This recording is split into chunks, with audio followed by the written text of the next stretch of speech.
With a ranking of 37th in overall education attainment in the United States, the issue of education quality is on the rise in Texas. There is no doubt that something along the line is failing to help students achieve academic standards set before them and is degrading their quality of learning, as well as holding back an improvement in ranking. This is not new news, though.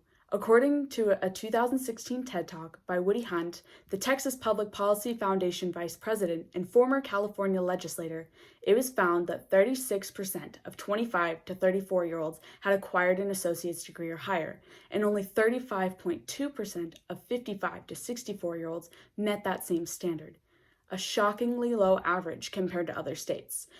This is concerning due to the fact that a projection for 2020 showing how many jobs required post-secondary education or skills stated that 65% of work will have these priorities, meaning that Texans are unable to progress in society and are in turn hurting the economy by not providing to the system. Hunt's presentation shared the same fear. By not fixing the cracking education system, Texas is allowing its citizens to fall behind and lack in progression. By not leaping to solve this problem, Texans are setting themselves up and their youth up for struggle and lack of preparation for the world. Without future leaders to push research, there's no doubt that rankings will continue to drop and innovation will struggle to keep up compared to other places in the United States and around the world. But while these worries may seem intimidating, there is an easy solution. In order to see an improvement in results, Texas must provide more funding to its schools. This is a resolution that is too easily overlooked, but the benefits of it are remarkable. In a study by Wang, Sutton, Jones, and Tang in 2019, it was found that rural students lagged behind in science continually on STAR testing exams. This was due to their high teacher turnover rates and, most importantly, underfunding, which led to the high teacher turnover rates. Because of this lack of money provided to these education systems, teachers often have to go out and buy their own supplies, which can't always happen because of their low wages. This just goes to show what an impact money can have on performance and quality of education. When teachers are not provided money, they can't provide for their students and teach them, leading them feeling discouraged and not wanting to teach anymore. This just goes to show how great of a problem this is and how much it needs to be tackled.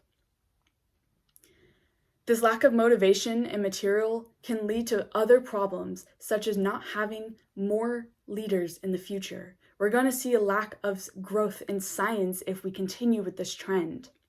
In a study conducted by Proper and Britton in 2016, it was concluded that incentives have a clear effect on performance for teachers. This means that with more funding, the results that many want are likely to be achieved. With more of a budget being provided, there's more motivation to teach students well. And evidence seen by Wang, Sutton, Jones, and Tang, it shows that funding has a clear impact on schools. This was seen in schools such as in states such as Vermont, North Carolina, and Nebraska. Academic achievement is evidently associated with how much is spent on qualified teachers and the amount of supplies and maintenance of those said supplies.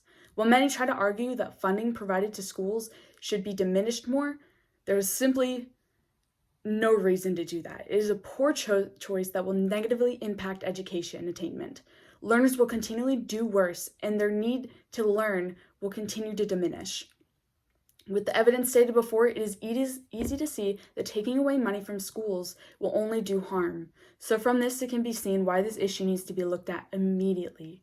Texas needs to have its youth's future at the top of its priorities and to ensure progressed society. Without a change, attainment of education will continue to drop.